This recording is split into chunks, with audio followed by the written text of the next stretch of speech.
హరే కృష్ణ. హరే కృష్ణ. మీ పేరు? నా పేరు స్వాధీన్. స్వాధీన్. ఇక్కడ కుర్మ గ్రామంలో ఎంతకాలం నుంచి ఉంటున్నారు మీరు? మేము ఇది స్టార్ట్ 6 సంవత్సరాలు అయింది. 6 సంవత్సరాల నుంచి ఇక్కడ ఉంటాము. స్టార్టింగ్ నుంచి. మీ ఫ్యామిలీ ఎక్కడ ఉంటారు?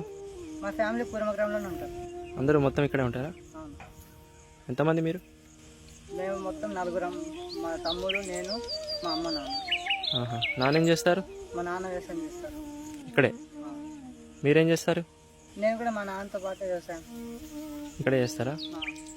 ఈ ఆవులు కూడా చూసుకుంటారా మీరు? అవును, ఆవులు కూడా చూసుకుంటాం. ఇక్కడ మీరు అంటే ఇంతకుముందు ఎక్కడైనా బయట స్కూల్కి వెళ్ళారా? బయట స్కూల్కి అయితే అంతే వెళ్ళలేదు. 3 తరగతి వరకు వెళ్ళాను. మూడు సంవత్సరాలు వెళ్ళారు. అవును. తర్వాత ఇక్కడ ఏమైనా గురుకుల్లోకి వెళ్ళారా? అవును. ఇప్పుడు మీ వయసు ఎంత? నాది 17. 17. ఇప్పుడు వెళ్తున్నారా గురుకులంకి? ఇప్పుడు వృత్తి శిక్షణ చేస్తున్నారు. అదే వ్యవసాయం. అవునా? ఇప్పుడు నేర్చుకునేది అంతా అయిపోయింది. శ్లోకాలు, భగవద్గీత, భాగవతం నేర్చుకునేది అయిపోయింది. ఇప్పుడు వృత్తి నేర్పిస్తారు. వృత్తి? ఏ వృత్తులు నేర్పిస్తారు ఇక్కడ? ఇక్కడ కుండాలు చేసేది, ఇంకా బట్టలు నేసేది, వ్యవసాయం. ఇంకా ఎవరైతే బ్రాహ్మణులు ఉంటారో వాళ్ళకి అదే విగ్రహ ఆరాధన నేర్పిస్తారు. ఇంకా ముఖ్యంగా అయితే వ్యవసాయం చేస్తారు. అంటే ఎవరికి ఏది నచ్చింది వాళ్ళు చేసుకుంటారా? ఇలా అని చేయాలని ఏమైనా ఉందా? అంటే ఇప్పుడు స్కూల్లో ఎట్లా అంటే ఎవరికి నచ్చకపోయినా ఒకే దాంట్లో వేసుకుని చదివిపిస్తారు. ఇక్కడ అట్లా కాదు. ఎవరికి ఏది నచ్చుతుందో అది నేర్పిస్తారు. కొందరు వ్యవసాయం నేర్చుకుంటారు, కొందరు బ్రాహ్మణులు ఉంటారు, కొందరు వేదాలు నేర్చుకుంటారు వాళ్ళు, ఇంకా కొందరు బట్టలు నేర్చే వాళ్ళు ఉంటారు, వాళ్ళు బట్టలు కూడా నేర్చుకుంటారు వాళ్ళు. అంటే ఎవరికి ఏది ఇంట్రెస్ట్ ఉంటే అది నేర్చుకుని కంటిన్యూ అవుతారు అన్నమాట.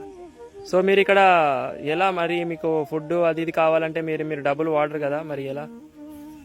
మేము డబ్బులు వస్తు మార్పిడి జీవితం తెలుసు కదా. అవునవును, బార్టర్ సిస్టమ్. అవును, వస్తు మార్పిడి జీవితం అంటే బయట ఏం సంబంధం లేకుండా మేమే పండించుకొని తినడం.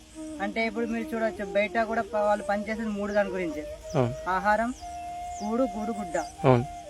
అదే ఇక్కడ నార్మల్ గా దొరుకుతుంది. దానికోసం చాలా జాబులు చేసి పెద్ద పెద్ద కారగారాలు అదే పని చేసి అది చేయడం అవసరం లేదు. ఇక్కడ సింపుల్ గా జరుగుతుంది. మనం నేచురల్ వ్యవసాయం. ఇది పసుపు వేసినాం. ఇది పసుపు పంట. అంటే ఇక్కడ మీరే పండించుకుంటారు, అది మీరే వాడుకుంటారు. అవును. ఇంకా ఇల్లులు కూడా చూడ సాధారణంగా ఉంటాయి ఇల్లులు. అవును. ఇంకా బట్టలు అక్కడ నేస్తుంటారు, చూసినారు. అదే 3 ఉంటే ఇంకా అదే ఇంకా ఆధ్యాత్మిక అదే సరళ జీవనం, ఉన్నత చింతనం. అది అంటే కూడు, గూడు, నీడ అన్ని మీరే చేసుకుంటున్నారు అనమాట. అదే. ఇంకా దానికోసం ఇంకేం బయటకు వెళ్లాల్సిన అవసరం లేదు అంటున్నారు.